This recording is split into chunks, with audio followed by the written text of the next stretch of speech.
Boa noite, gente. Essa é a live da Juventude Vamos à Luta. Hoje a gente vai falar um pouco sobre a pesquisa no Brasil em tempos de coronavírus. Meu nome é Cindy, sou daqui de Belo Horizonte, Minas Gerais, e eu vou estar aqui mediando, né, o debate. E também vou estar olhando aqui as perguntas de vocês. Então, se quem quiser fazer perguntas, né, durante aqui a abertura toda, a gente vai estar olhando as perguntas de vocês. Eu vou selecionar algumas para a gente responder aí no decorrer da discussão, vocês participarem bastante também. E agora, tá todo mundo chegando aqui, né? Estamos aquecendo. A gente está com dois convidados hoje. O Caio, né, que também é da Juventude Vamos à Luta, vai se apresentar um pouco, vai falar um pouco sobre a pesquisa no Brasil. E a gente também está com a Edvânia, que é do Pará, que é professora, né, da Universidade Federal do Pará, e para a gente trocar um pouco de ideia, né, sobre as diversas realidades aí que tem no Brasil em relação à pesquisa de norte a sul. Então é isso, vou passar agora para o Caio, para a gente estar começando a live aí. Boa noite, Caio, tudo bom?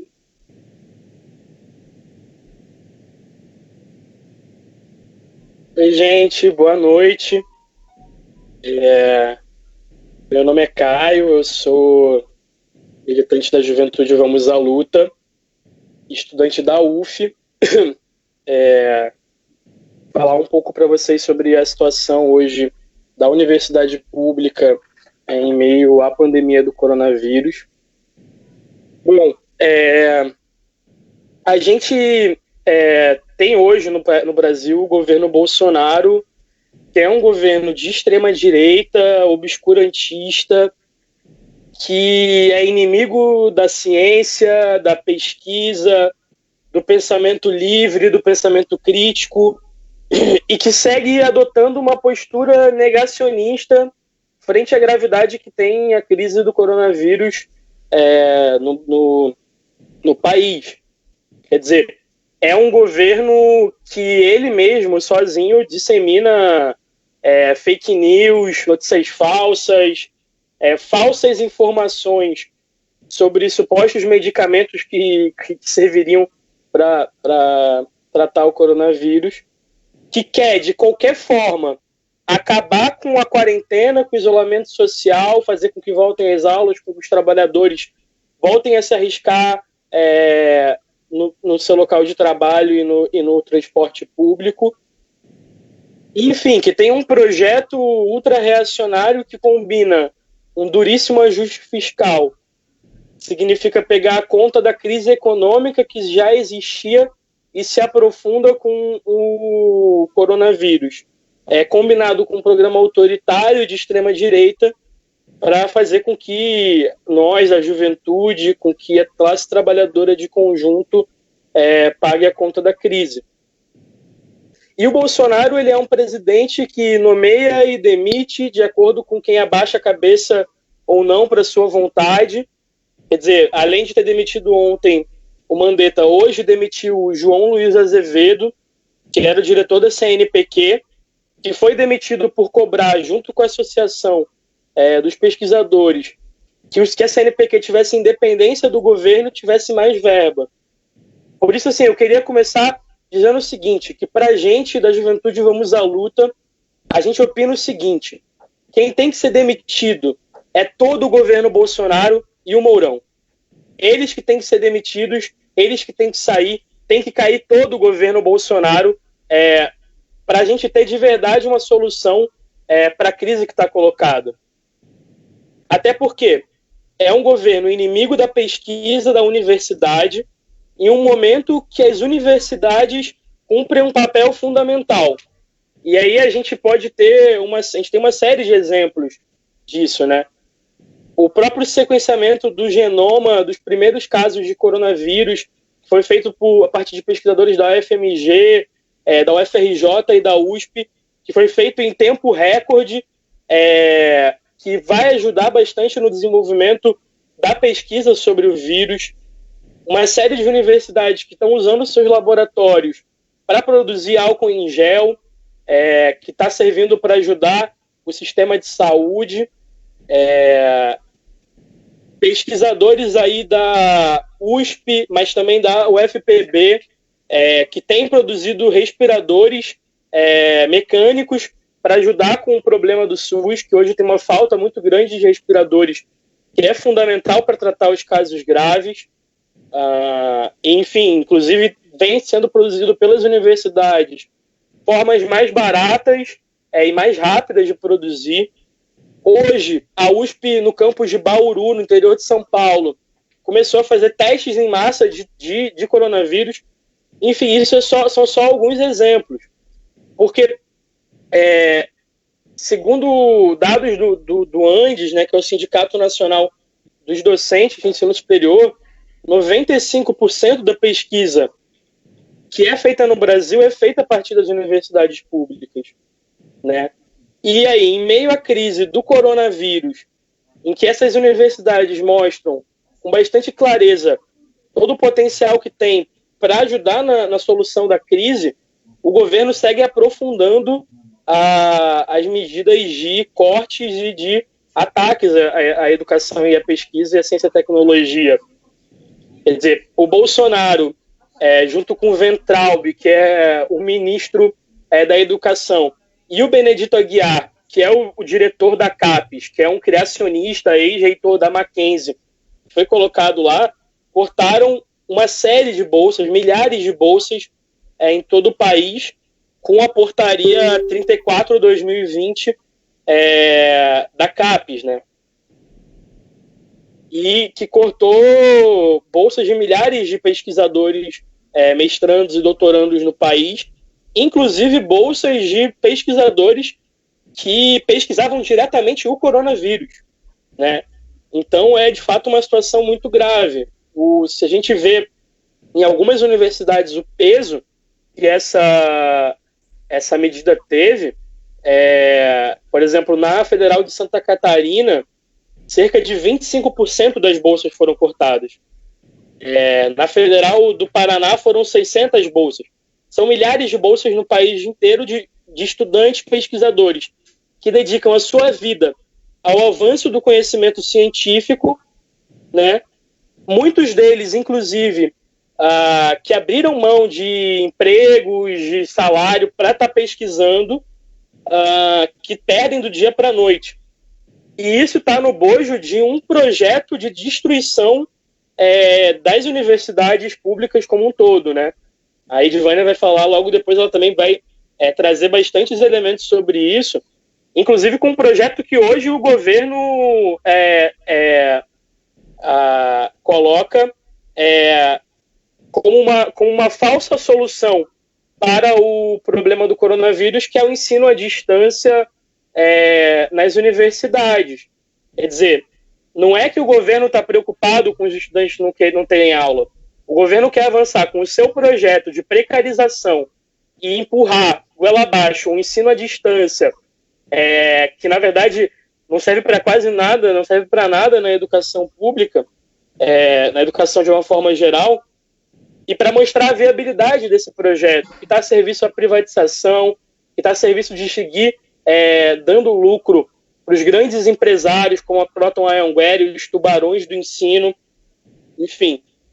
E apesar do papel importantíssimo e central que cumprem as universidades, o governo segue tentando aprofundar esse projeto.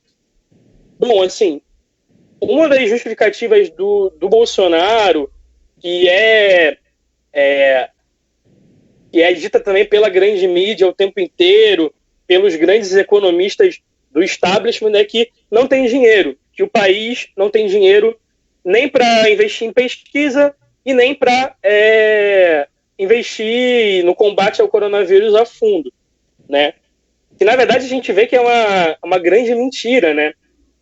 Inclusive, com esse argumento de que não tem dinheiro, o governo, junto com o Rodrigo Maia e com o Davi Alcolumbre, são o presidente da Câmara e do Senado, do Democratas, tentam correr para aprovar uma PEC do orçamento de guerra, né, para o combate ao coronavírus, que é, na verdade, guerra para o direito dos trabalhadores para dar dinheiro, seguir dando dinheiro para os banqueiros.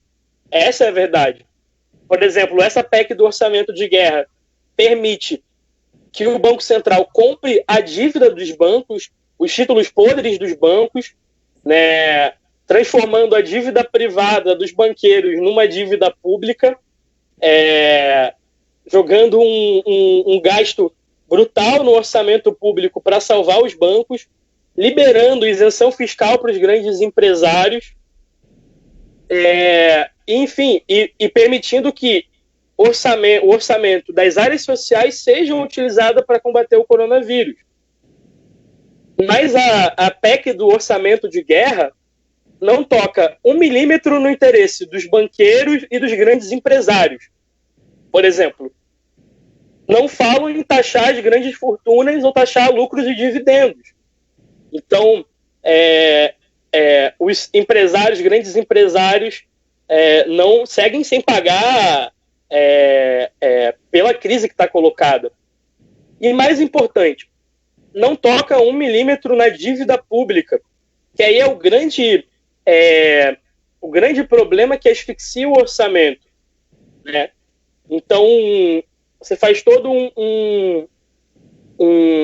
uma mudança constitucional chamada orçamento de guerra para conseguir fazer uma realocação dos recursos, mas você não mexe na dívida pública que, em 2019,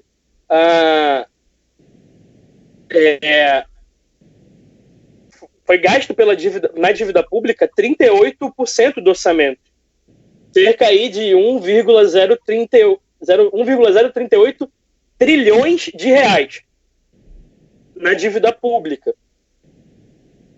E aí, se você for comparar com o restante do orçamento, né, enquanto foi 38,27% para a dívida, que é um dinheiro que vai direto para os banqueiros, uma dívida que a gente não escolheu fazer, que é ilegítima, imoral e inclusive ilegal,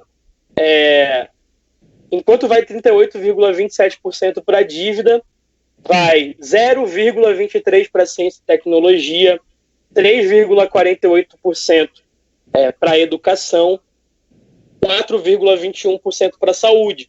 Esses são dados de 2019, são dados que estão disponíveis no site da Auditoria Cidadã da Dívida. Então, mostra bem qual é o mecanismo da dívida, que, na verdade, eles querem aprofundar com a PEC, a Emenda Constitucional 10, que eles estão tentando votar hoje no Senado. Vinculado aí também com todo o tema do ajuste fiscal, né? Estão tentando aprovar a carteira de trabalho verde e amarela, que arrebenta com o direito da classe trabalhadora. Enfim, então segue um projeto brutal aí de arrebentar todas as áreas sociais, de arrebentar com a pesquisa brasileira, porque seguir pagando a dívida também significa que a ciência e a tecnologia vão seguir tendo 0,23% do orçamento. É um gasto brutal esse da dívida, para ter uma noção. Foi pago em 2019 1,38 trilhões para a dívida. O gasto, o quanto vai ser gasto com a ajuda emergencial de R$600, não chega a 70 bilhões de reais. Então o governo fala que não tem dinheiro, mas tem o dinheiro indo para a dívida. Nesse sentido, assim, a gente queria, inclusive, dialogar um pouco em quais são as saídas, aí meu tempo está acabando, nesse momento. Por exemplo, a União Nacional dos Estudantes, que é a entidade máxima do movimento estudantil, lançou um programa de emergência em defesa da educação e da pesquisa, e tem propostas importantes que fala, por exemplo, de taxar as grandes fortunas. Mas a gente vê que tem algumas limitações, e duas que eu queria colocar aqui. Primeiro, que não fala do problema da dívida pública, que, como eu falei, é central hoje para a asfixia da educação, assim como a asfixia de todos os direitos sociais no Brasil. E segundo, que não aponta uma saída concreta de luta contra esse governo. Porque, beleza, está correto que a gente está preso em casa, em quarentena, muitos estudantes estão em casa, que as orientações é não sair e não ter aglomeração. Então, a gente não teria como ter atos massivos de rua, mas é possível mesmo assim ter luta. Os panelaços seguem acontecendo em vários locais do país de forma espontânea, e tem categorias que vêm se enfrentando, setores de trabalhadores que vêm se enfrentando contra a patronal. Porque é um fato que hoje as medidas que fazem tanto o governo federal como os governos estaduais e municipais são totalmente insuficientes. E não é verdade que a gente está em quarentena generalizada no país. As taxas de quarentena são muito baixas. Numa cidade como São Paulo, por exemplo, seguimos vendo cenas de metrô lotado, ônibus lotado e uma quarentena que não chega a 50% da população. Então é necessário impor uma quarentena absoluta e impor que se suspenda o pagamento da dívida para ter dinheiro para as áreas sociais, para ter dinheiro para que o auxílio emergencial seja de pelo menos um salário mínimo, para ter dinheiro para investir maciçamente na pesquisa, para ter dinheiro para capacitar o SUS para responder à quantidade de casos, com respiradores mecânicos, etc. E a gente vê que o método para isso é o método da greve geral. É a luta concreta. Por quê? Todos os trabalhadores que estão trabalhando que não são essenciais têm que parar. E para parar, a gente tem que parar isso na marra. Como fizeram os trabalhadores da Itália. A Itália, que teve um pico de contágio enorme, só chegou a uma quarentena generalizada depois da poderosa greve geral que teve no dia 25 de março, impulsionada pelos setores operários da produção, que disseram: nós não vamos topar ser bucha de canhão. Então é necessário que as centrais sindicais chamem uma greve geral. A UNE tem que ser parte desse chamado, assim como seguir das nossas casas com os panelaços, que tem que ser coordenados a nível nacional, que tem que ser construídos, tem que ter dias concretos, chamados, horários concretos para todo mundo ir na janela, em todo o país, para colocar para fora o Bolsonaro. É isso que deveria estar fazendo a UNE, chamando reuniões com o movimento estudantil, com os DCEs, com os CEAs, para construir desde a base, mesmo que de forma virtual, a continuidade dessa luta dos panelaços rumo a uma greve geral nesse país. Bom, é isso. Eu passei um minutinho só. Boa noite para a galera que está chegando agora. Estamos chegando aí em quase 45 pessoas estão assistindo a live. Bem-vindos todos. Muita gente já fazendo comentários aqui, dando boa noite para vocês também. Companheira Fabiola da Nicarágua assistindo aí, fortalecendo aí a luta internacional da juventude, dos trabalhadores. Estamos aqui conversando um pouco sobre a pesquisa em relação ao coronavírus no Brasil. E vamos passar agora a palavra para a Edivânia, que é professora, né, da UFPA Federal do Pará, e vai trocar um pouco de ideia aí com a gente a respeito da pesquisa. Boa noite, Cindy, boa noite, Caio, né, e boa noite a todas as pessoas que estão acompanhando com a gente em todo o Brasil. Queria agradecer, né, ao coletivo Vamos à Luta, da CST, por ter feito o convite, tá certo? Estou muito honrada por esse convite, principalmente porque eu acho que é um diálogo bem legal, porque a gente está falando de dois pontos, né, bem distintos, com realidades bem distintas do país, tá certo? Que é aí basicamente o Sudeste e aqui o Norte, né?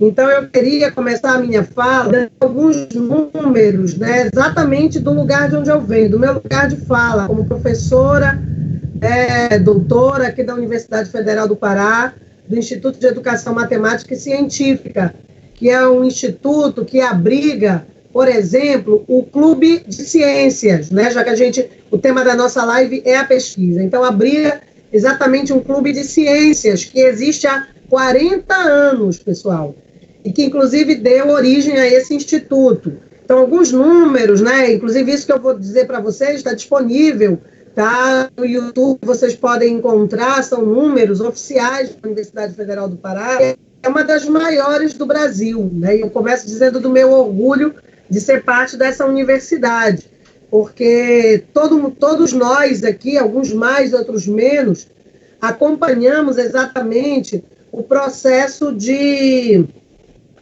ataque, né, de ataque por meio não apenas dos cortes de verbas, de orçamento, de bolsas, né, por meio da CAPES e CNPq, mas também um discurso que vem sendo construído, não apenas com o governo, ele vinha de antes, mas ele se intensificou com esse governo, né, que é um governo exatamente anticientífico, conservador ao extremo. Então, alguns números importantes, tá? Que vão aí, que dizem o seguinte: a UFPA, ela é, inclusive, uma universidade multicamp, ela tem essa experiência, que é uma experiência importante, quer dizer, nós não temos apenas um campus, né? Nós temos, para além de Belém, né, que é o campus principal onde eu trabalho, mais 11 campos, porque o próprio estado do Pará, né, de onde eu estou falando, aqui do município de Ananindeua, é um estado muito grande, um estado continental, né? São distâncias muito grandes, né? Tanto para a gente completar por rodovia, né, rodoviária e fluvial, tá certo? Então, a gente tem aí 12 polos, vamos dizer assim. São mais de 2.500 professores, são mais de 2.300 técnico-administrativos, são mais de 7.000 alunos e alunas de pós-graduação. A UFPA tem também, hoje, mais de 35.000 alunos de graduação. Tá? É uma das maiores universidades em número de alunos e alunas de graduação. Tá?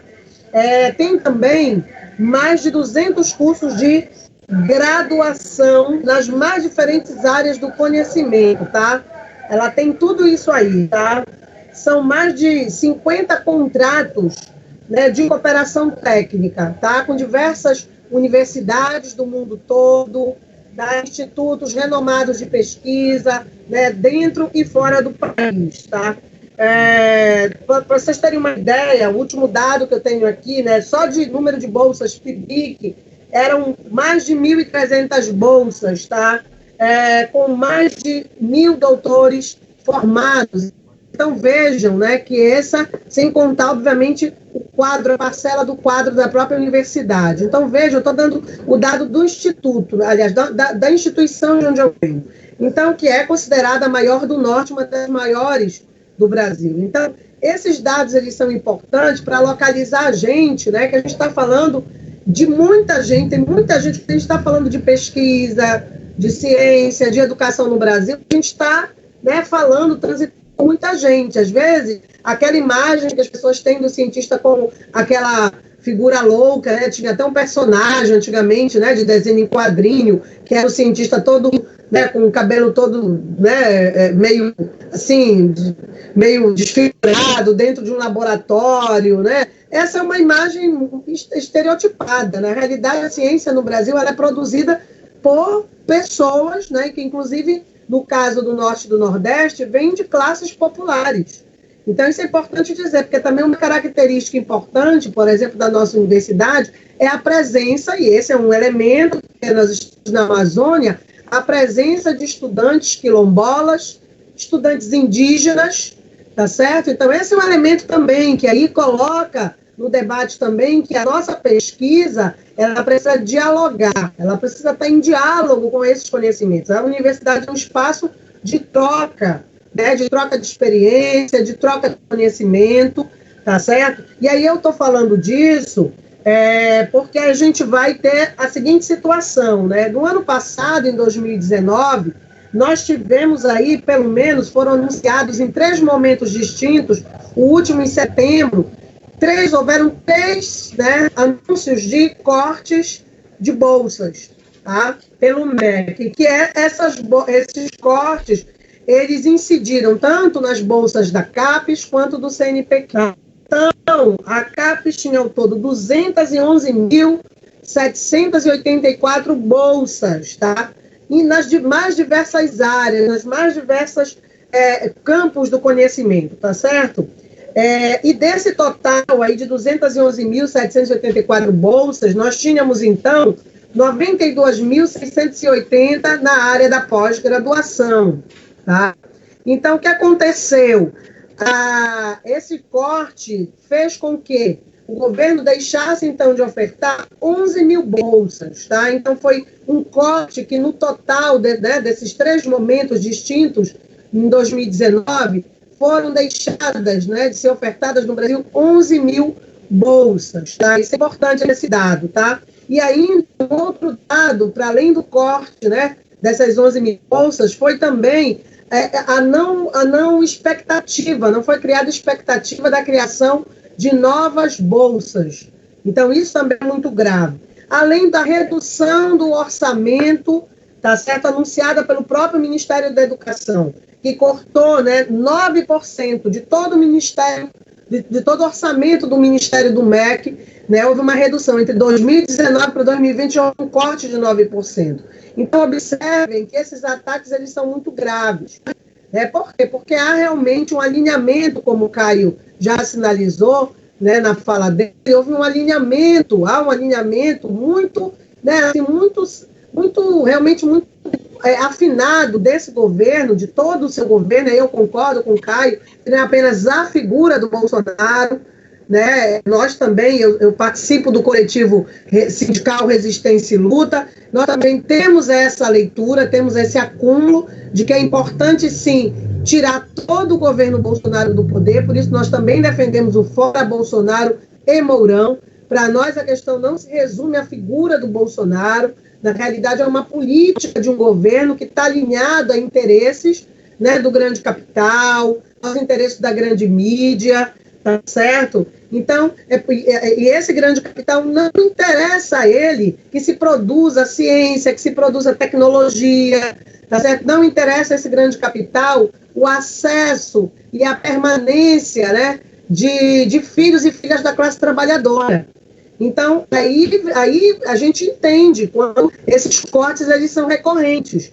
O Caio falou agora há pouco dos dados, que são fornecidos pela Auditoria Cidadã da Dívida. Então, os dados apontaram que em 2019 o orçamento total, ou seja, tudo que nós tínhamos para fazer investimento, enfim, todo o nosso orçamento era de 7,3 trilhões. E aí observem que 38,27% desse orçamento, quase 40%, foi consumido com juros e amortizações da dívida. Nem sequer a dívida mesmo foi paga, como se eu estivesse emprestando R$100 para o banco, mas aí daqui a pouco eu devo 1.000, eu estou só pagando os juros, nem estou pagando a dívida em si, os R$100 que eu emprestei. Estou pagando os juros, aquele cartão de crédito que eu fiz um monte de compras, depois não consigo, vai virando uma bola de neve, eu negocio, não posso pagar o total da fatura, negocio, pago o mínimo e assim vai. Então, ele já falou, eu reforço aqui, apenas 0,23% desse orçamento foi destinado à ciência e tecnologia.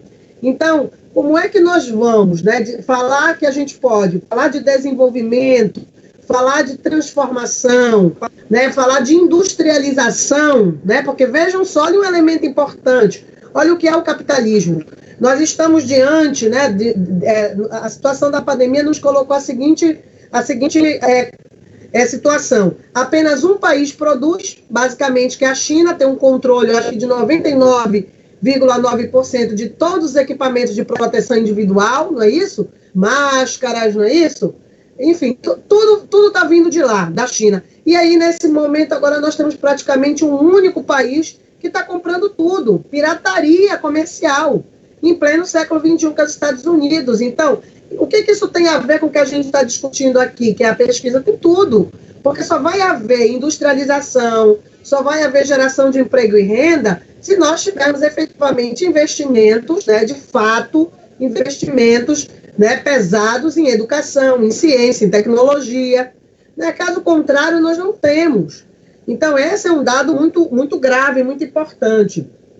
Aí eu queria falar, inclusive, trazer um outro dado, depois eu vou falar melhor dessa PEC a 010/2020, chamada de PEC do Orçamento de Guerra, mas colocar aqui um elemento que é o seguinte, sobre a Portaria 34. Eu queria falar um pouquinho mais sobre a Portaria 34, publicada no Diário Oficial da União, no dia 18 de março de 2020. Essa portaria alterou os critérios de distribuição de bolsas de mestrado e doutorado, modificando o piso e teto do corte de bolsas. Ou seja, o que ela definiu na realidade? O que essa portaria 34 definiu? Definiu que os programas, porque para quem está nos ouvindo, nem todo mundo está nesse universo, mergulhado nesse universo universitário, acadêmico, científico, os programas de pós-graduação, eles recebem notas, tá? Eles recebem notas. Então, a nota mínima é 3, a nota máxima é 7. Cada programa tem uma nota. Os programas, então, com nota 3, 4 e 5, se cria então uma espécie de ranking, né? Uma disputa, uma concorrência, um modelo também fordista entre as universidades e entre os próprios programas, né? Que inclusive gera outros problemas que a gente não vai tratar aqui, como o próprio adoecimento dos discentes e docentes também. Nós temos hoje um alto índice de adoecimento de discentes e docentes espalhados aí pelas universidades e programas de pesquisa. Então, o que a portaria 34 fez? Retirou bolsas de programas que têm nota 3, 4 e 5, remanejando elas para os que têm nota 6 e 7. Aí você pode dizer, não, então não houve corte, professora, porque apenas houve um remanejamento das bolsas. Mas aí é que está. O que parece que foi só pegar de um lugar e colocar para o outro, não é simples assim. Por quê? Porque quando a gente vai olhar, a maior parte, a concentração, né, dos programas que tem nota 3, 4 e 5 estão exatamente aqui nas regiões Norte e Nordeste, e que representam a maioria dos programas de pós-graduação existentes no país, né? Existentes e em funcionamento, tá certo? Em vigência, atuando, né? Então, isso é algo muito grave. Então, isso atinge, em particular, aqui a minha região, né? O Norte e o Nordeste, que já tem uma carência, né? Que se explica, entre outros vários fatores, a questão, né? Do desnivelamento, né? no que se refere à questão do próprio orçamento, dos investimentos, uma desigualdade que ela é histórica, né? Não é significa que aqui tem pessoas menos capazes ou menos competentes, como às vezes até existe um discurso por parte de segmentos e setores do próprio Sul e Sudeste. Então, vejam só, outros dados aqui importantes. Olha, em 2019, pessoal, eu já falei agora há pouco, mais de 11 mil bolsas, né, foram cortadas, foram extintas, deixaram de existir, tá certo? O governo Bolsonaro, então, cortou 87% do orçamento do CNPq e da CAPES, que estava previsto para esse ano, tá certo? Para o ano 2020. Um outro elemento que é muito importante ser colocado é a falta do reajuste do valor das bolsas, tá certo? Então, não há reajuste no valor das bolsas, tá? Então, esses reajustes não acompanham a inflação, não há reposição inflacionária e nem reajuste desde 2013, tá?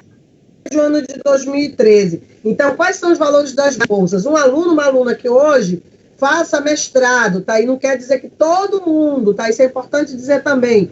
Todo aluno e aluna que está num programa de mestrado e doutorado tem bolsa. Não, tá? Não tem, tá?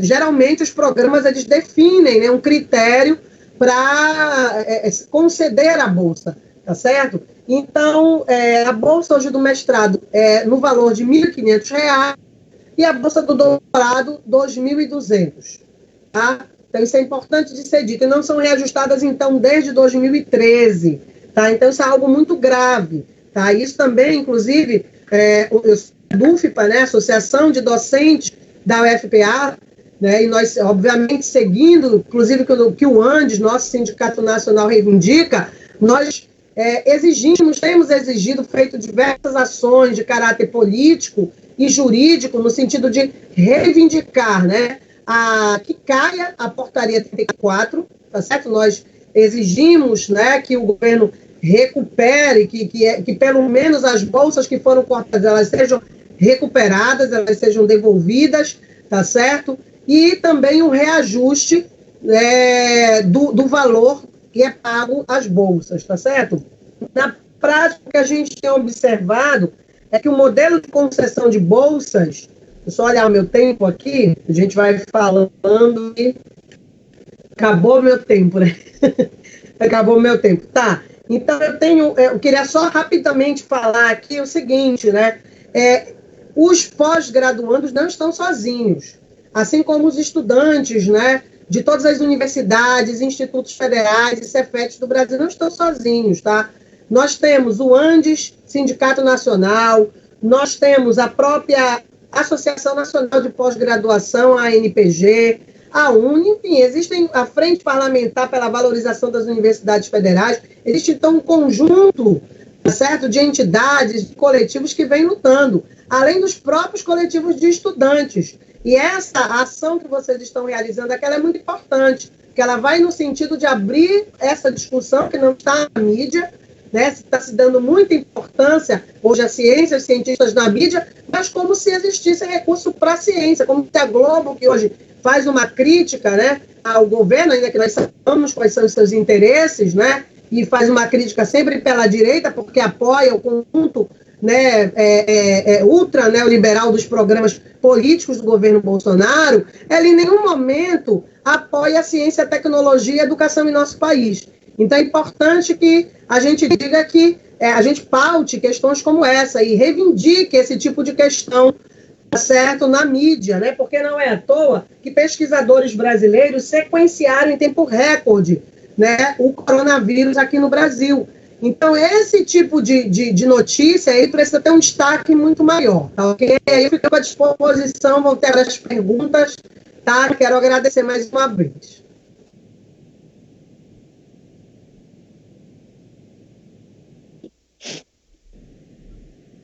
Oi, gente. Bom, eu sou a Cindy, sou estudante da UFMG, da Juventude Vamos à Luta, para quem chegou agora. Estamos aqui discutindo o papel da pesquisa, né, nesse momento do coronavírus, a situação atual. Vários companheiros fizeram alguns comentários aqui, vou ler alguns para vocês. A Laís falou, é um absurdo que diante do governo Bolsonaro, os partidos da oposição, a UNE e as centrais não estejam convocando e mobilizando para os panelaços. É um governo que nos empurra para a morte. Uma situação muito grave. De fato, uma situação muito grave. O Manuel, inclusive, falou aqui que a gente precisa seguir o exemplo da Itália, fazer uma greve geral. Concordo muito com o Manuel também. Nairama, Joyce, elogiando o debate, agradecendo a professora Edivânia, ao Caio. A Ana Luísa está dizendo aqui para a gente que nenhum ministro é o nosso aliado, né? Porque teve toda essa polêmica a respeito do Mandetta, a demissão dele, alguns defendendo a postura do Mandetta, né? E temos que colocar para fora todo o governo Bolsonaro, tanto ele quanto o seu vice e os seus ministros. A Alessandra está comentando aqui sobre a auditoria da dívida pública, né, que é uma medida urgente, e eu acho que seria interessante a gente comentar um pouco aí sobre a questão da demissão do ministro da Saúde, né, que gerou uma polêmica nesses últimos dias, e tem sido uma controvérsia, assim, dentro da esquerda. Tem gente que estava defendendo ele com unhas e dentes, tem gente que estava meio ressabiada a respeito da postura que ele tinha, né?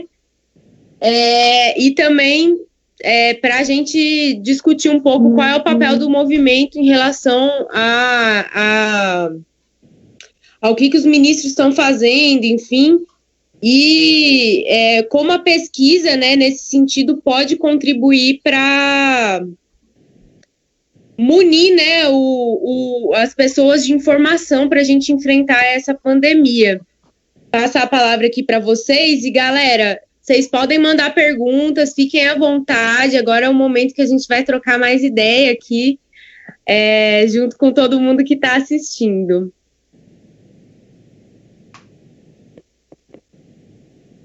Começa então agora, pode ser, Cindy? Ok? Beleza. Meu tempo aqui. Quanto tempo eu tenho, Cindy, agora? Só para a gente se organizar aqui. Quanto tempo, Cindy? Agora, durante as perguntas, é mais tranquilo. A gente pensou do bloco tá bom. mais ou menos meia hora, então é de boa. Tá ótimo, tá ok. Então, bem, eu vou começar aí pela última questão, melhor dizendo, tá, que tu levantaste, Cindy, a respeito da saída, da permanência do Mandetta, tá? Então, eu falei agora há pouco, eu pertenço ao coletivo sindical Resistência e Luta, né, também da Ação Popular Socialista, uma corrente interna do PSOL. Bem, e aí eu vou então falar um pouquinho desse lugar agora, tá? Não só como professora da universidade, né, que é assim, nós entendemos, vou reforçar isso, que nenhum ministro, e aí eu tenho acordo com o que você falou agora há pouco, nenhum ministro, não é um debate se fica Mandetta ou se fica fulano, X, A, Y. A questão não está na figura, né? Por mais que ela parecesse que o Mandetta tivesse algum tipo de preocupação, estivesse seguindo as orientações da Organização Mundial de Saúde. O problema não é esse, o problema está na raiz, o problema é do governo Bolsonaro. Todo esse governo, ele tem uma ligação direta, ele é embrião, né, de um projeto fascista, de um projeto de morte da classe trabalhadora, tá, de um projeto autoritário, conservador, ancorado nas forças militares, ancorado no neopentecostalismo, tá certo? Então, isso é muito importante de ser dito. Por que as igrejas não foram fechadas, por exemplo? Será que igreja, né, é serviço essencial? Então, é uma provocação, por exemplo, que eu senti falta da esquerda ter subido, né? Então, a questão não era, como inclusive alguns deputados, né, chegaram a colocar, né, a defender, fica Mandetta, hashtag fica Mandetta. A questão não era essa, se ele ficava ou se ele saía. Vamos lembrar quem é o Mandetta, gente. O Mandetta é o mesmo cara que, inclusive, levantou a plaquinha tchau, querida, né? Que votou pelo golpe contra Dilma. Então, ali, naquele momento, começou todo um processo que desencadeou, inclusive, na eleição, né, fraudulenta, e a gente tem essa leitura, uma eleição fraudulenta, porque é ancorada em fake news. A eleição do Bolsonaro é uma eleição fraudulenta. Se nós tivéssemos um judiciário minimamente, né, sério, nós teríamos agora o quê? Uma investigação pesada e, muito provavelmente, a cassação dessa chapa. E aí, sim, eleições gerais, que inclusive é o que nós defendemos. Fora Bolsonaro e Mourão, né? Se é por meio de impeachment, se é por meio de renúncia, até o de menos, apesar de que a característica desse governo é da renúncia. Nós assinamos, inclusive, estamos convocando, né, as pessoas, os cidadãos a assinarem o abaixo-assinado do impeachment, do Bolsonaro e do Mourão. Então, nós entendemos que as eleições gerais são um caminho. Os trabalhadores, a população brasileira deveriam usar esse momento para refletir e chegar à conclusão de que essas pessoas que estão no poder não lhes representam, não estão preocupadas, tá certo, com os seus interesses. Hoje pela manhã, eu assisti a uma live muito interessante de Marcelo Gleiser e Ailton Krenak. E uma informação que foi dada logo depois é que ontem o diretor do Banco Central, que veio com a questão da dívida pública, reuniu com empresários e disse diretamente, olha, não interessa quantos vão morrer no Brasil, o importante é que a economia não vai parar, a economia não pode parar. Então, quando a gente está falando de economia, muitas vezes quem nos ouve, e a gente está pedindo fora Bolsonaro e Mourão, esses gerais, pensa, poxa, mas o país vai ficar sem comando, vai ficar acéfalo, vai ficar sem direção, como é que pode isso? Na realidade, ele está sem direção, porque a direção que está aí não dirige para o povo, dirige para o interesse do grande capital. Então, sem direção, nós já estamos há muito tempo, certo? Então, essas pessoas que estão aí são perversas, são de uma sociopatia que é absurda, que tem que ter um estudo sobre isso. Isso merece uma pesquisa, a sociopatia dessas pessoas. Então, eles não estão interessados em quantas mil pessoas vão morrer, se não vai ter testes, porque aqui em Belém, ontem, nós tivemos protestos de funcionários da UPA, Unidade de Pronto Atendimento do bairro da Sacramento, que é um bairro aqui da capital do estado do Pará, Belém. Anteontem, nós tivemos um protesto que fechou. Eu não sei se vocês tiveram conhecimento aí no Rio, em Minas Gerais, e quem está nos ouvindo no Brasil, fechou o principal pronto-socorro da cidade, o principal pronto-socorro do estado, que é o pronto-socorro de Belém, da 14 de março. esse protesto dos trabalhadores e trabalhadoras, né, da saúde era porque não tem equipamento de proteção. As pessoas estão trabalhando, tá certo, no seu limite. Então, isso mostra que não há nenhum compromisso, nenhuma preocupação, tá certo? Inclusive, tem uma outra denúncia que foi feita, de que o Exército, isso é muito grave, já estaria recrutando, né, soldados para poder ir fazer covas, para abrir valas comuns nos municípios mais distantes, nas cidades, para a ocasião das mortes. Então, olha que absurdo, olha que crime que nós estamos.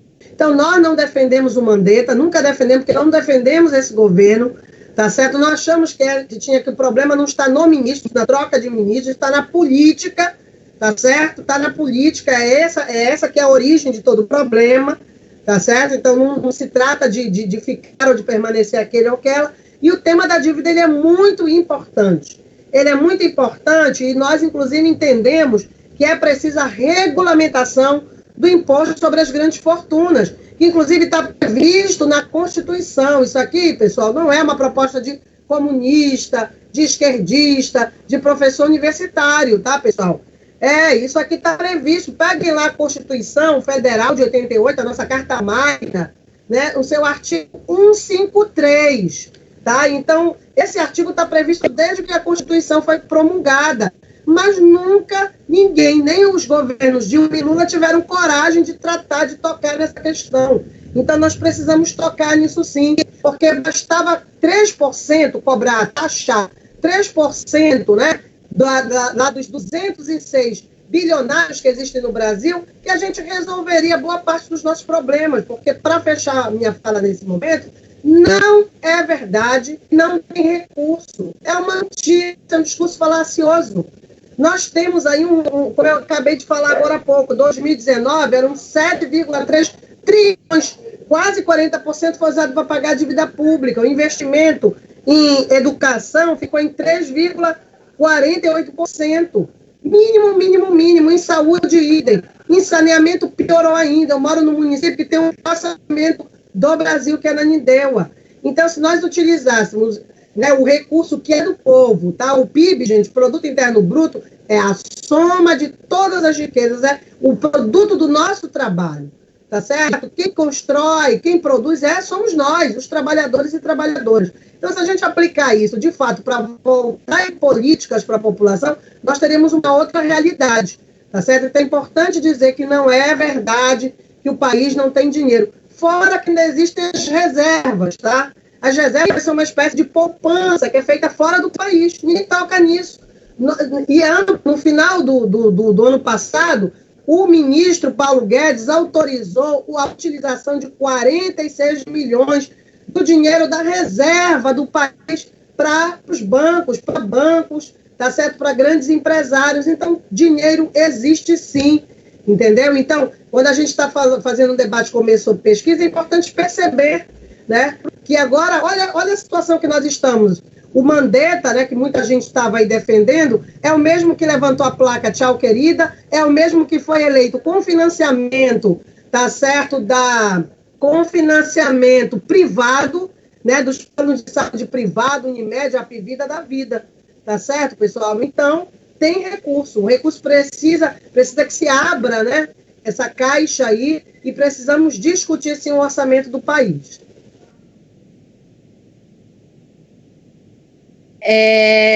O Caio quer comentar essa questão. A gente tem mais algumas perguntas que chegaram. Não, falar um pouco aí sobre essa questão. Essa questão dessa pergunta sobre o tema aí do Mandetta, eu acho que tem um pouco a ver também com o que a própria Laís falou aí sobre o papel que cumpre a oposição de conjunto, né? Porque parece que existe um setor da oposição que hoje, em meio à crise que está colocada do coronavírus, que é brutal, não aponta uma saída concreta de luta para a classe trabalhadora, para a juventude, para os setores oprimidos do país. E tenta fazer acordos e chega a uma linha de ter ilusões no próprio setores do governo, né? A gente vê, assim, todo o tema aí dos governadores ou do próprio Mandetta que estavam propondo a linha do isolamento social. Na verdade, essa proposta de isolamento social era muito limitada. Não era de verdade que resolvia a fundo o problema. Porque para ter isolamento social de verdade, tem que parar o país de verdade. Tem que mexer no interesse dos grandes capitalistas, dos grandes empresários, parar a produção e parar tudo que não é essencial. E isso o Mandetta não faz. O Mandetta, na verdade, é um cara a favor ligado aos planos privados de saúde, sempre foi a favor da privatização do SUS, portanto, não era um menos pior, não era... tanto que segue agora a mesma linha do governo Bolsonaro, que não é uma linha que retira direitos. E em meio a isso, a gente tem que pensar as saídas, porque nós não vemos que a saída é fazer acordos no parlamento com o Rodrigo Maia, que é um cara que está aplicando o ajuste fiscal, como faz vários setores da oposição, aí, do PT, do PCdoB, do PDT, mas inclusive setores da própria esquerda. É necessário apontar uma saída que é contra todos esses, né? Contra o Bolsonaro e o Mourão, contra o Rodrigo Maia, contra o Davi Alcolumbre, que aplicam o ajuste fiscal para exigir uma quarentena de verdade no país, para parar tudo que não seja essencial, e para exigir verba para a saúde, para as áreas sociais, para garantir que ninguém seja demitido, para garantir salário, que ninguém passe fome durante a quarentena. Para isso, a gente vê que a única forma é o método da greve geral. E às vezes, quando a gente fala da greve geral, de um processo de luta, alguns companheiros falam, mas como que a gente vai fazer isso se estamos em quarentena? E a gente vê que, na verdade, primeiro, não é verdade que está tudo parado, tem uma série de pessoas que trabalham com trabalho não essencial, que estão trabalhando.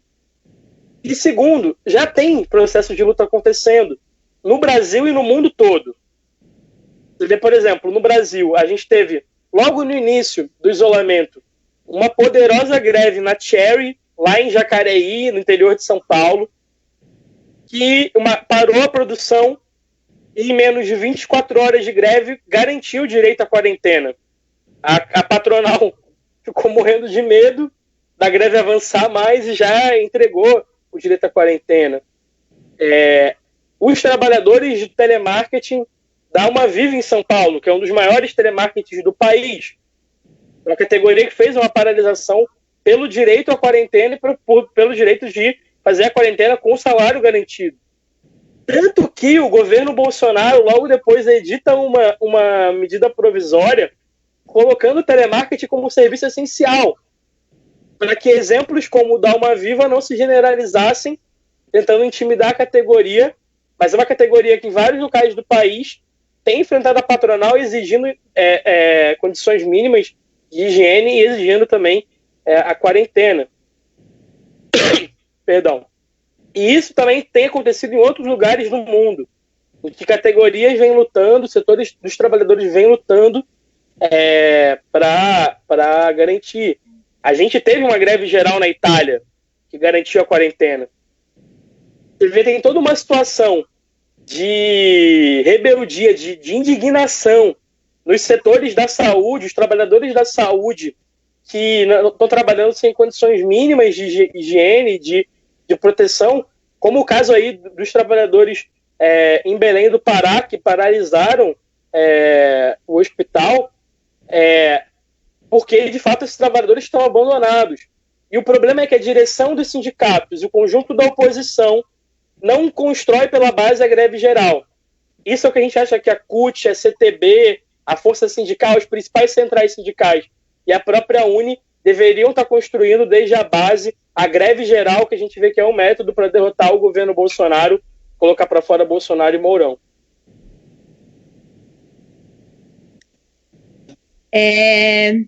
A galera tá mandando aqui algumas perguntas, né? Laís, inclusive, comentou aqui, concordando com a questão da greve geral. É fato que hoje a quarentena em todo o país, mesmo os estados que estão oficialmente em quarentena, é muito parcial. É necessário que todos os serviços que não são essenciais sejam paralisados. E nesse sentido também das mobilizações populares que têm acontecido, o Raoni fez uma pergunta aqui. Qual é a eficiência dos panelaços em relação ao enfraquecimento do governo Bolsonaro? Está perguntando aí em relação a se os panelaços surtem efeito, né? Que tem sido aí uma questão que vários ativistas têm ficado com essa pulga atrás da orelha. Aí agora a gente inverte, né? Começa com o Caio e depois tem mais uma pergunta para a gente já ir caminhando para o final.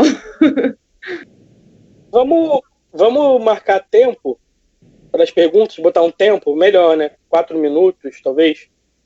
Eu acho que se a gente colocar uns 4 minutos para responder, fica mais tranquilo.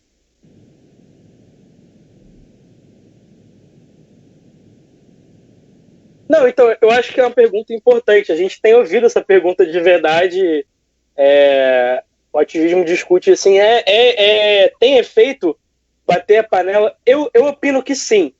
Por quê? Primeiro que é uma forma que a população, no geral, conseguiu, sem desobedecer o isolamento social, de expressar sua indignação. Óbvio que a gente é a favor de tomar as ruas, de atos de rua, que a gente acha que é um método que, historicamente, de fato, a gente utiliza para garantir mudanças, né? Geralmente a gente está exigindo que tenham atos de rua, ou se tem ato de rua, estamos mobilizando para esse ato. Mas é fato que hoje a gente não tem como chamar esses atos de rua, né? Então é necessário, de alguma forma, ter por algum método que tenha mobilização. Eu acredito que os panelaços cumprem um papel importante. É uma forma de expressar a indignação e é uma forma de expor essa indignação. Você vê, tem uma repercussão, você vê no bairro as pessoas gritando fora Bolsonaro, indo na janela. Eu vejo também que tem uma importância. Inclusive, por exemplo, os panelaços, no processo de luta que está acontecendo no Chile, durante o estado de emergência, o estado de recolher, foi um método de luta contra o estado de recolher que o governo Piñera decretou. As pessoas nas suas casas batiam panela e ajudou a derrubar o estado de emergência. As pessoas voltaram para a rua no Chile. Então mostra também que também ajuda. Mas é necessário ter uma organização, porque os panelaços acontecem de forma espontânea, e isso é muito positivo, isso é muito importante, mas é necessário organizar.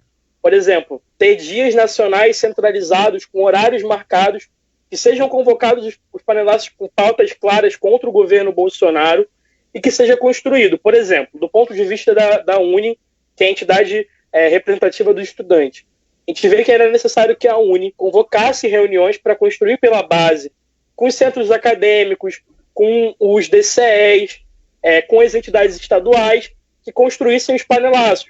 Porque, por exemplo, alguns companheiros colocam, mas em certos bairros, em alguns lugares da periferia, não chega os panelaços.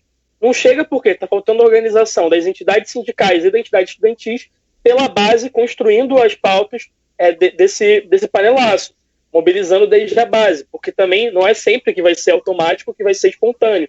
Por isso a gente vê que tem, sim, uma importância, mas que é necessário aprofundar e organizar melhor, e esse papel deveria cumprir a UNE, por exemplo, chamando uma plenária nacional dos centros acadêmicos, dos DCEs, um CONEG virtual extraordinário, alguma forma de organizar calendários, de organizar pela base a continuidade e a proliferação dos panelaços.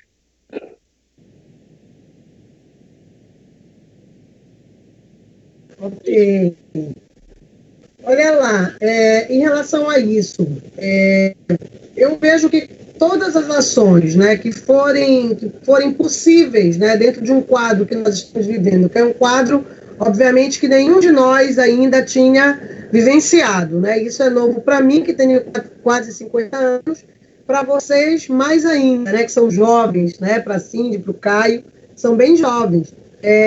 Isso é uma novidade nas nossas vidas, né? Às vezes parece até filme de ficção científica, né? Todo mundo hoje já precisa ir sair rapidinho ali no supermercado, todo mundo de máscara, enfim, é um cenário que nós aqui ninguém andava de máscara, né?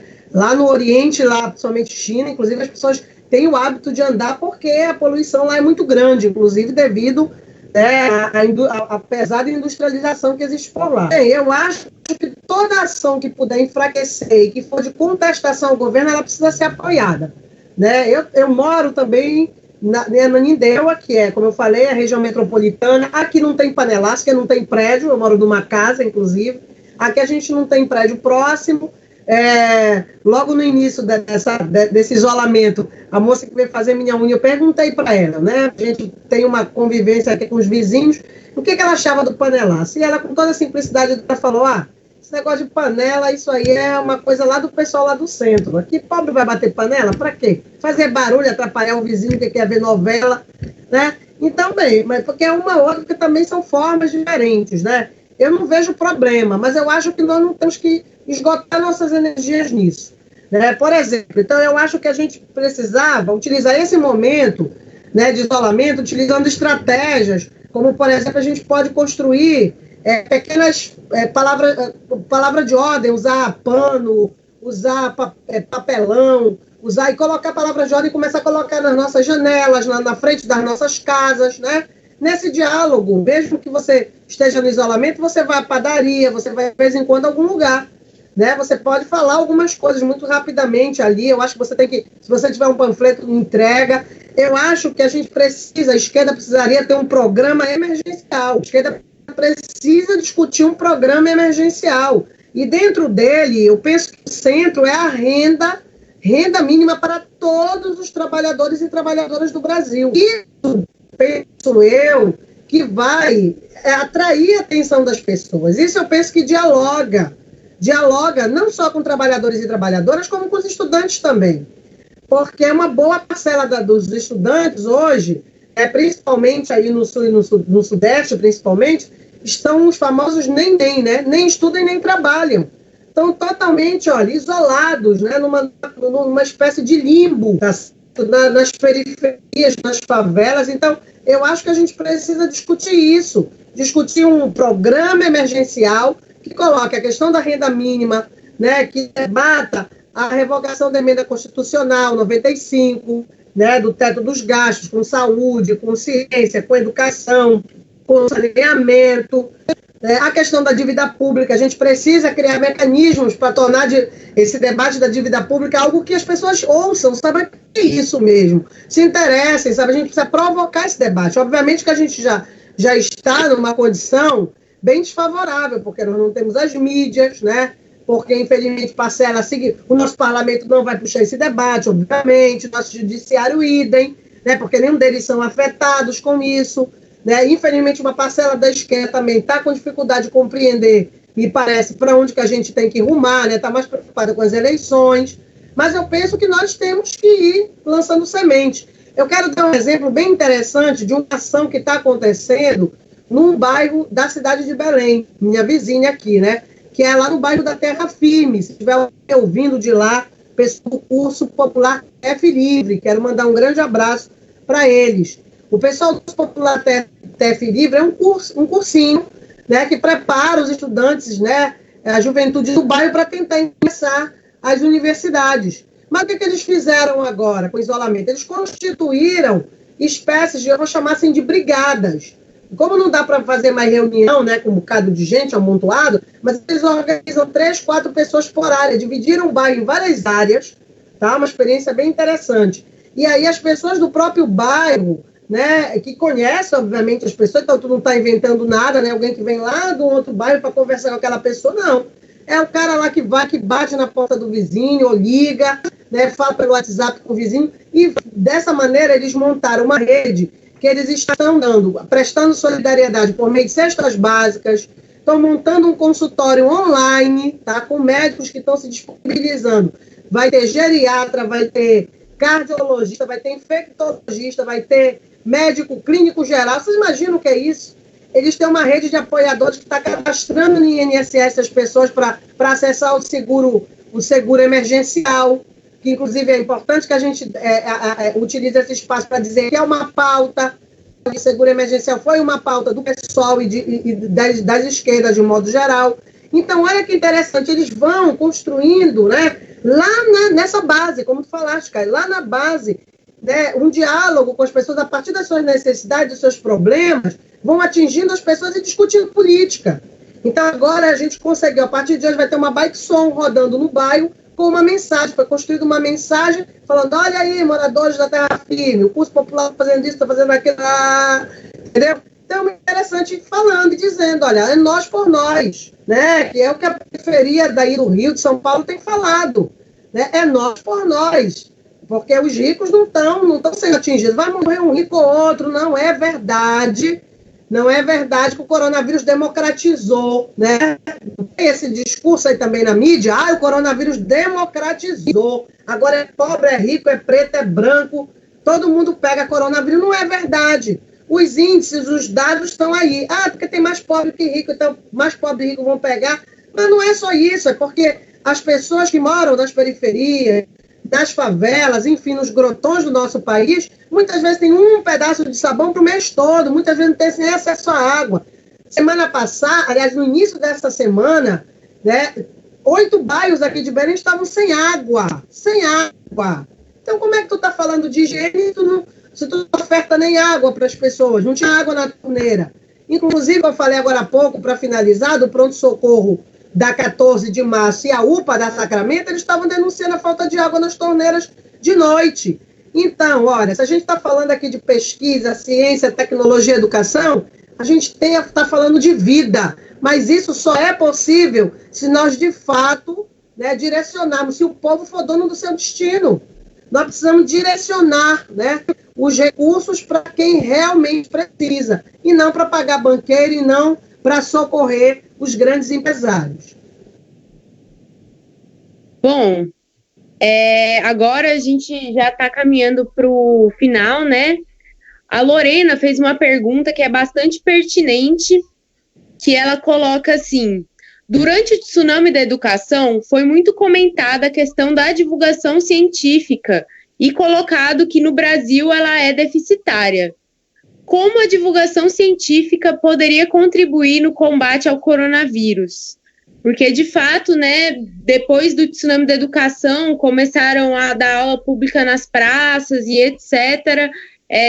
Criou-se uma preocupação muito grande em relação a isso. E nesse momento do coronavírus, que a gente vê aí uma guerra de informações falsas, confrontando, inclusive, pesquisas científicas sérias, qual a importância da divulgação científica. Aí agora eu queria pedir para a gente fazer em 3 minutos, para a gente já terminar rapidinho essa aqui e ir para as considerações finais. Eu que começo, Cindy. Tá ok. Olha lá.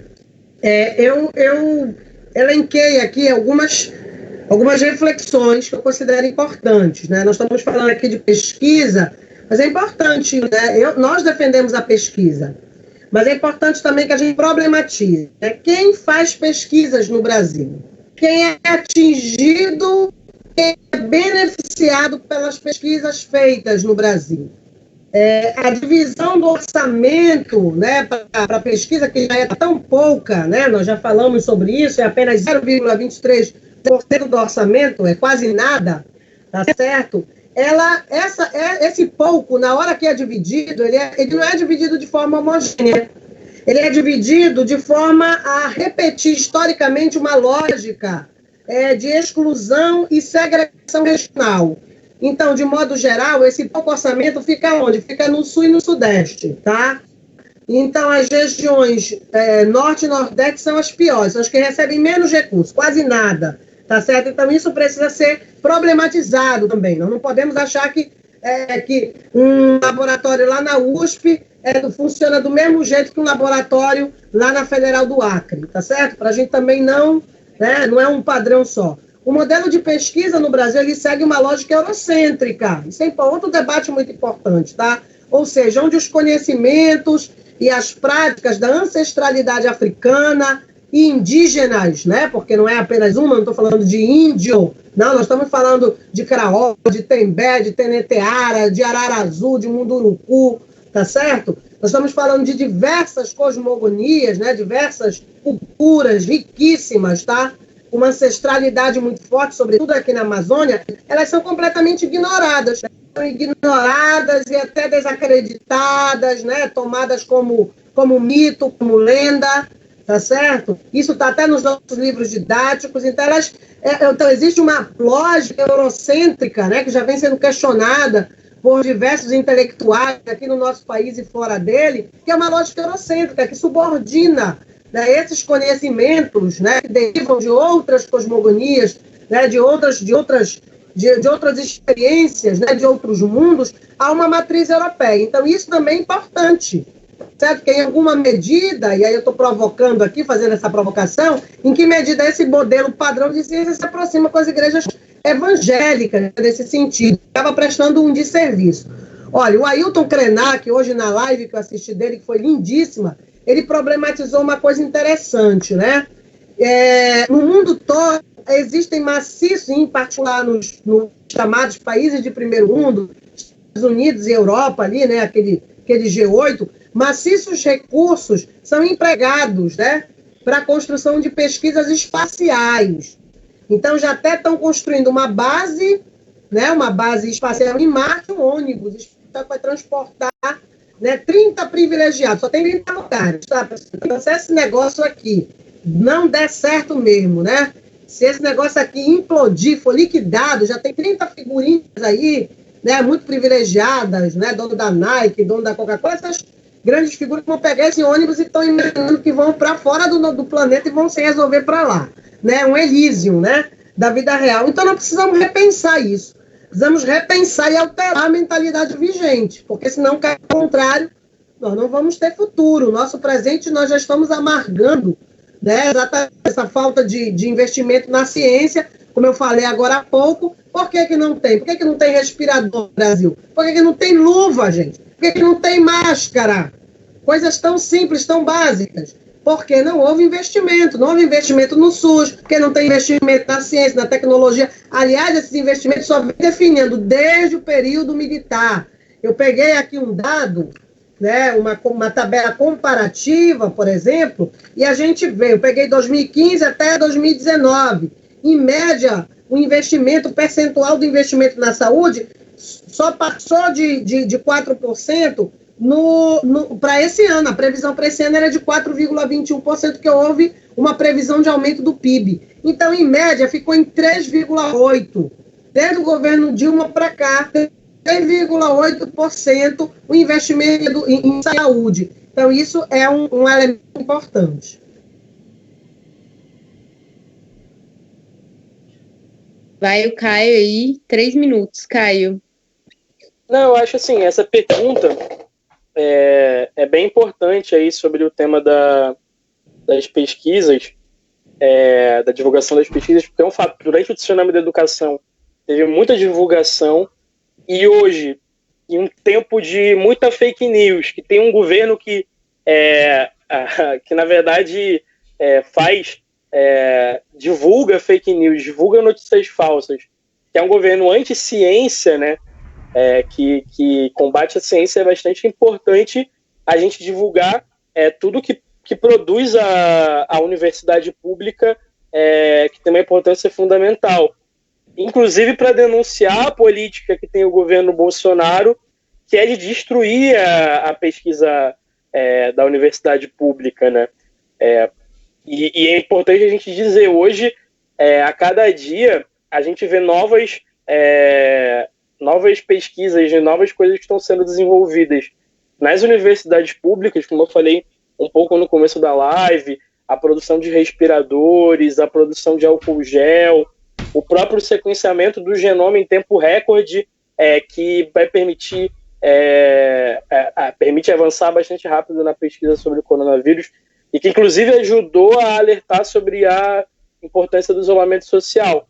Então vejo que é bastante importante para combater a fake news, combater a política do governo, que é uma política mesmo de desinformar, de mentir deliberadamente, é importante divulgar o que produz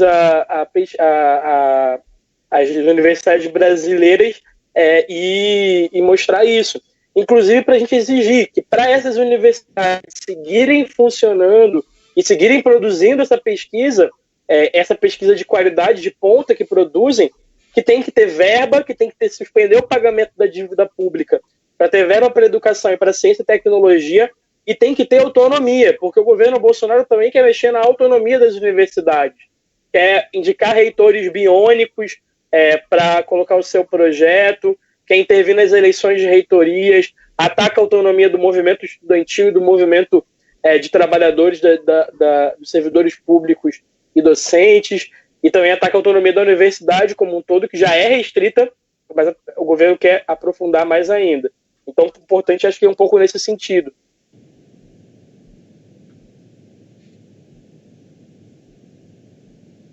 Bom, galera, essa foi, assim, essa live é parte de uma série de debates que a gente está fazendo aqui pela Juventude Vamos à Luta e pela CST-PSOL. Tá rolando pelo menos uma live por semana, 2.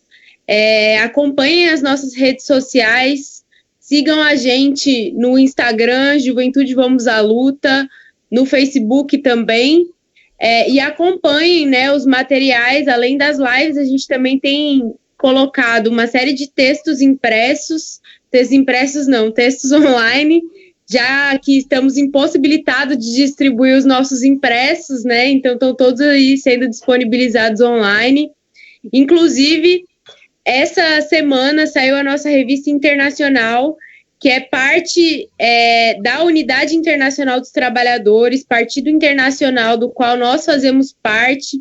Tem aí uma série de debates a respeito da rebelião chilena, a própria questão do coronavírus, a questão da China, né, e como a pandemia iniciou, a relação que essa pandemia tem com a decadência do sistema capitalista. A revista está muito boa. Quem quiser adquirir a revista pode entrar em contato aí com qualquer dos nossos militantes. Ela está circulando aí de forma digital para a gente manter a segurança e seguir, na medida do possível, tentando evitar a transmissão do coronavírus. Bom, estamos caminhando aqui para o final.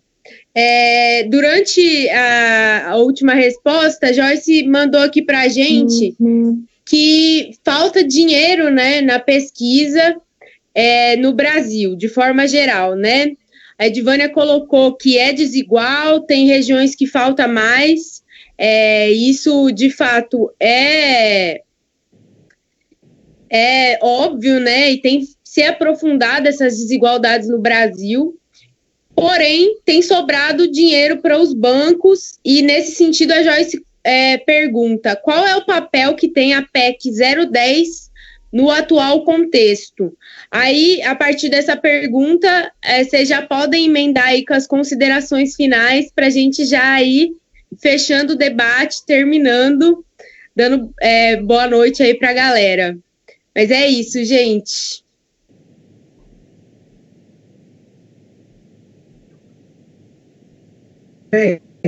Olha lá, a PEC 010, inclusive, ela, só para todo mundo entender, né?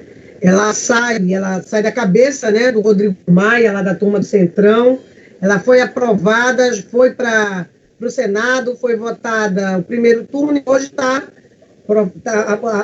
a expectativa era da votação em segundo turno, não da PEC, não mais da PEC, mas do substitutivo, tá? Do substitutivo da PEC. Então, que foi, deixa eu só encontrar aqui, substitutivo da PEC, que foi proposto pelo senador Antônio Anastasia, do PSD de Minas Gerais, tá? Então, basicamente, para todo mundo que está nos ouvindo entender o que é essa PEC, né, que é uma proposta de emenda à Constituição. Isso aí também é uma questão importante de debater, né, que, na prática, quem está nos poderes nesse momento, né, se aproveita da situação extraordinária, excepcional, para poder ir emendando, e essas emendas à Constituição, na prática, significam rasgar a Constituição, que é importante. Para quem não sabe, eu participei dessa luta, e é uma luta importante, tem uma história importante, a luta para garantir essa Constituição, que é uma das mais avançadas, né, do mundo. Então, essa PEC institui um regime extraordinário financeiro de contratação para flexibilizar a execução de gastos, né, relacionados às medidas emergenciais para o coronavírus. Né? Então, significa dizer o seguinte: você não precisa mais de licitações, né, aquela prestação de conta, quer dizer, tudo isso fica flexibilizado. Na prática, as pessoas o governo tem vamos dizer assim, uma carta branca para poder atuar. Depois lá no projeto prevê que vai ser feito um relatório, né, entregue ao Congresso, etc. Mas a questão central qual que é? Primeiro, a gente já sabe que nós temos um problema grave da corrupção no nosso país, né? Então, isso aí a gente já sabe, vai encher o bolso de muita gente, né? Porque se com toda a fiscalização já é problemático, imagina sem ela. O segundo elemento muito grave aí nessa PEC, exatamente que essa proposta dispensa o executivo de cumprir a chamada regra de ouro. Essa regra de ouro, né, que está lá na Constituição, ela permite a emissão de títulos da dívida pública apenas para financiar despesa de capital. Na PEC, o governo pode aumentar o seu endividamento, tá, para pagar salários, benefícios previdenciários, manutenção da máquina pública e outras despesas correntes, incluindo, e aí que está a questão, né, juros e encargos da dívida pública, que isso nunca é dito, tá, pessoal? Essa dívida pública é uma caixinha de segredo, né? Então, eu sugiro a vocês, inclusive, entrarem no site, né, da auditoria, né, da dívida, porque é muito importante, esse é um elemento central. Não dá para a gente discutir orçamento sem discutir a dívida pública. A gente já falou aqui desde o início, ela consome quase 40% de tudo, de todo o nosso orçamento, o orçamento utilizado, aplicado. Então, isso é muito grave, por isso ela é uma questão central. Tem uma questão aqui que a gente não tocou, mas eu quero lembrar, né, que é para depois desse momento, porque nós não estamos isentos, tá, pessoal, de termos aí uma guinada muito à direita, muito mais conservadora do que a gente já está vivendo agora, em nome exatamente desse combate à pandemia, ao coronavírus. De modo geral, quando a gente olha para a história da humanidade, a gente pega, né, momentos aí, Primeira, Segunda Guerra Mundial, a tendência sempre é que quando você sai de um flagelo como esse, né, os governos dizem, olha, saímos acabados, já estão falando, recessão mundial. Então, agora mesmo que o discurso vai ser, não tem dinheiro para nada, já não tinha antes, não tem agora. Então, há uma tendência a um conservadorismo maior ainda, tá certo? Então, nós não estamos livres, tá, pessoal, daquele programa Futurice. Esse fantasma vai voltar. O programa Futurice, lembram dele? Então, ano passado, uma mobilização muito importante de estudantes, professores, técnico-administrativos, a comunidade científica toda, né? Pós-graduando, se mobilizou, milhares de pessoas nas ruas, e nós, naquele momento, conseguimos, né, impedir que o Futurice avançasse, mas ele foi mandado para o Congresso, virou um projeto de lei, então ele está aí, quietinho, né? Em algum momento o Weintraub vai puxar essa carta aí da manga. Então é importante que a gente esteja atento a isso, tá? É importante que a gente faça a defesa do fortalecimento do SUS, tá? A defesa do fortalecimento do SUS também passa pela pesquisa no Brasil. Porque o SUS, quando a gente está falando de SUS, Sistema Único de Saúde, a gente não está falando só do atendimento, baixa, média e alta complexidade, mas significa que você precisa ter profissionais qualificados, você precisa ter para formar médico, para formar enfermeiro, para formar técnico de enfermagem, para formar, enfim, para a gente ter uma indústria farmacêutica, né, que nós poderíamos estar exatamente utilizando os produtos, né, olha que a nossa Amazônia é tão rica, né, em essências, em frutos e tal, ao invés de ser explorada por empresas multinacionais, a gente poderia ter aqui, constituir realmente pequenas empresas que pudessem dar emprego, trabalho à nossa população e utilizar os conhecimentos ancestrais. sem uma lógica, né? Sem uma lógica apenas exploratória. Então, isso aí vai exigir um conhecimento, vai exigir uma produção de uma nova ciência. Por isso eu estou batendo nisso também. Não tô a gente não tem que fazer a defesa da ciência pela ciência, mas que ciência é essa? Porque em muitos momentos a ciência também é capitaneada pelo capital. É óbvio que o problema não está na ciência, mas a ciência ela é capitaneada pelo grande capital. A indústria farmacêutica é um exemplo muito evidente do que eu estou falando aqui, né? Porque, por exemplo, quem tem doenças, tem pessoas que têm doenças degenerativas, doenças graves, que não vão ter atendimento, porque às vezes você é um em não sei quantos milhões. Então, a indústria farmacêutica não está preocupada com a sua doença. A indústria farmacêutica quer produzir para doenças que atingem milhares, que atingem milhões. Então, essas questões elas precisam ser debatidas também. Tá certo? Então, por isso que eu tratei disso naquele momento. Então, acho que essas questões são importantes. Para finalizar, eu volto a dizer, né, nós precisamos de um programa emergencial para o povo brasileiro, né, que aponte o fortalecimento do SUS, mais verbas para a saúde, para a educação, para a ciência e para a tecnologia, a revogação da emenda constitucional 95, tá certo? A regulamentação do imposto sobre grandes fortunas que está previsto na Constituição, tá certo? E aí eu quero finalizar lembrando uma questão muito importante, né, já que eu estou falando aqui do Pará e da Amazônia. Hoje é dia 17 de abril, né? E aí nós temos aí, gente, 17 de abril, nós temos 24 anos do massacre de Eldorado dos Carajás, tá? Então, de repente, isso já caiu no esquecimento, né? Mas a gente não pode esquecer, né? Como historiadora também de formação, dizer que a gente lembra para não esquecer. São 24 anos de impunidade, né? Lá na Curva do S, né? Lá próximo de Marabá, tá certo? Trabalhadores e trabalhadoras foram executados pela polícia de um Estado assassino. Então, isso é importante de ser dito, tá? Porque, inclusive, no meio de todo esse processo, as invasões de terra estão avançando, a invasão sobre terra indígena, sobre terra quilombola, tá certo? Aqui na Amazônia. Então, essa é uma pauta que precisa ser discutida. Eu quero até sugerir para vocês o debate dessa pauta, viu? A questão do ataque às comunidades chamadas, né, eu não gosto desse termo, tradicionais.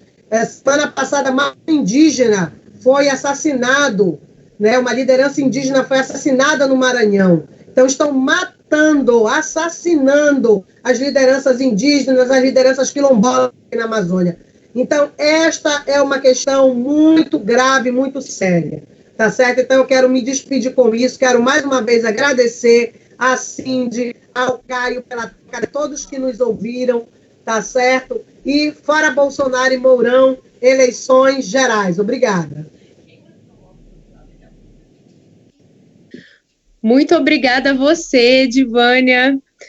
Muito obrigada ao Coletivo Sindical e Popular Resistência e Luta também por estarem participando aqui com a gente, fazendo esse debate muito importante a respeito da pesquisa no Brasil. Queria, inclusive, sobre esse tema que a professora comentou, o nosso companheiro Eziel, que a Edivânia provavelmente conhece, escreveu agora para o nosso site Saúde Indígena em Tempos de Pandemia e Bolsonaro, tratando aí dessa questão do avanço predatório que tem acontecido nas terras indígenas e como isso acaba contribuindo, inclusive, com o alastramento da doença do coronavírus. Então, aí fica a recomendação para a galera ler também lá no site. E agora, para a gente ir concluindo, passar a palavra aqui para o Caio.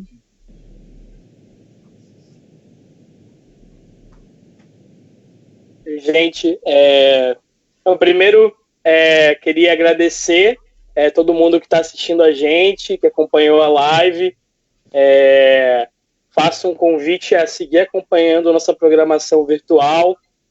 Vamos ter novas lives aí da Juventude Vamos à Luta, também da CST, a Corrente Socialista de Trabalhadoras e Trabalhadores, a conhecer nossas publicações no site da CST, no site do Vamos à Luta.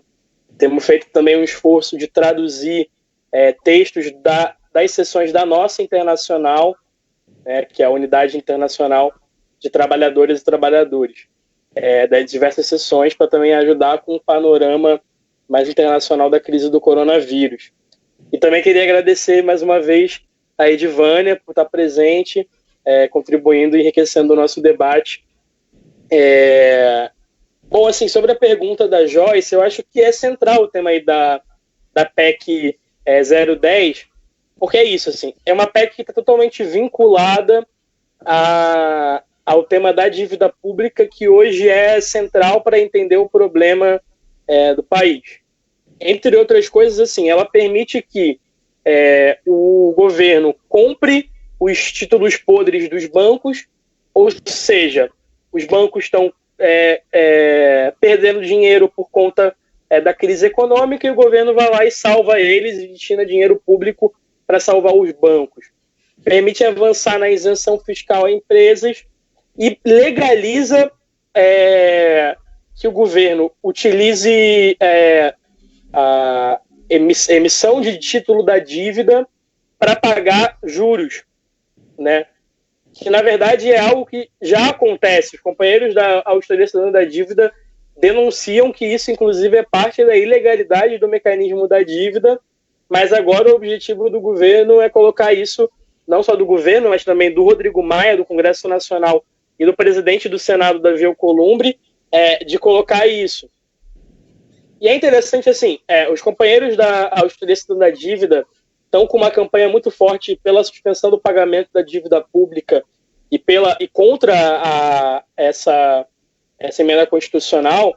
São campanhas que nós da CST, da Juventude Vamos à Luta, somos parte. E os companheiros falam, primeiro, que o argumento da urgência da PEC ele é totalmente injustificado, porque em dezembro de 2019, o Tesouro Nacional tinha em caixa 1,439 trilhões de reais. Ou seja, existe dinheiro em caixa. A questão é que o governo só quer destinar esse dinheiro para pagar juros da dívida pública, para dar para os grandes banqueiros e não para o combate ao coronavírus. Isso derruba por terra o argumento de que não tem dinheiro para pesquisa, que não tem dinheiro para pesquisar sobre vacina, sobre remédio, para produzir álcool gel, para produzir máscara, para produzir respiradores. É uma mentira.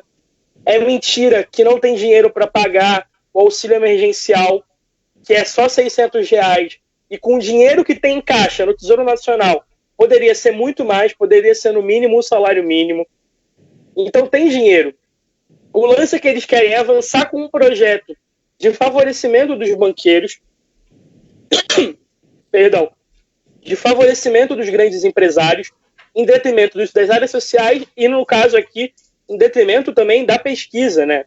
Como a gente debateu bastante, a pesquisa, mesmo com todo o desmonte, mesmo com todas as desigualdades, mesmo com todos os ataques sistemáticos que a Universidade Pública Brasileira recebe nos últimos anos, produz conhecimento e pesquisa científica de ponta. Bom, para ir concluindo, assim, eu queria dialogar um pouco sobre qual a orientação que o movimento estudantil tem que ter hoje a nível nacional para enfrentar esse projeto, para defender a Universidade Pública Brasileira. E aí, dialogando um pouco com o programa emergencial que os companheiros da direção da Uni têm. Queremos apontar um pouco, dialogar um pouco, apontando um pouco as limitações. Primeiro, é necessário que o movimento estudantil tenha uma localização clara de oposição ao Bolsonaro, ao Rodrigo Maia, ao Davi Alcolumbre e aos governadores que atacam a educação. Isso é algo que não fica explícito no programa emergencial da Uni, por exemplo.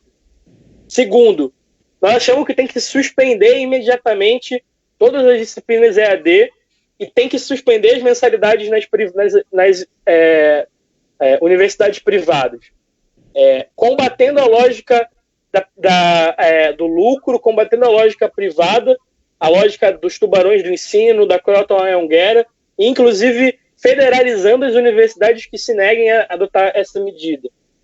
Segundo, a gente vê que é necessário ser contra, terceiro, necessário ser contra o tema do voluntariado que coloca o governo Bolsonaro e vários governadores, que na verdade se escoram num sentimento positivo que tem a população de querer ajudar, de querer contribuir para explorar essa mão de obra, enquanto poderia estar pagando salário se não tivesse dando dinheiro para os banqueiros, e o plano do voluntariado não garante nem equipamentos mínimos de proteção individual.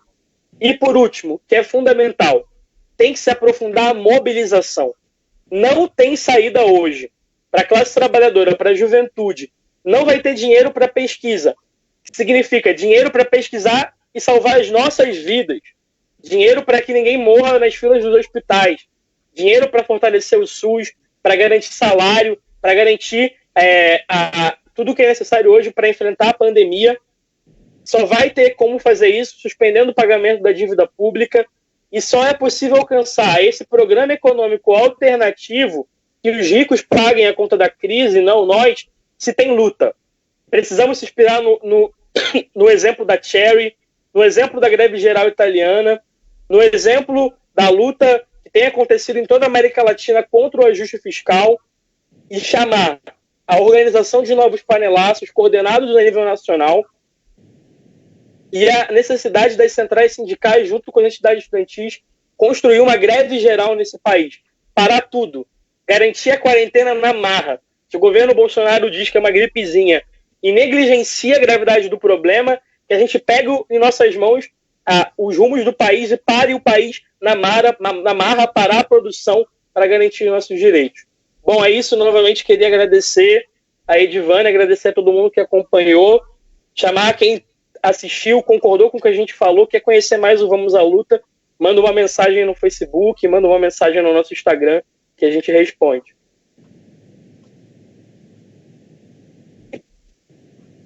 Bom, estamos caminhando aí para o final.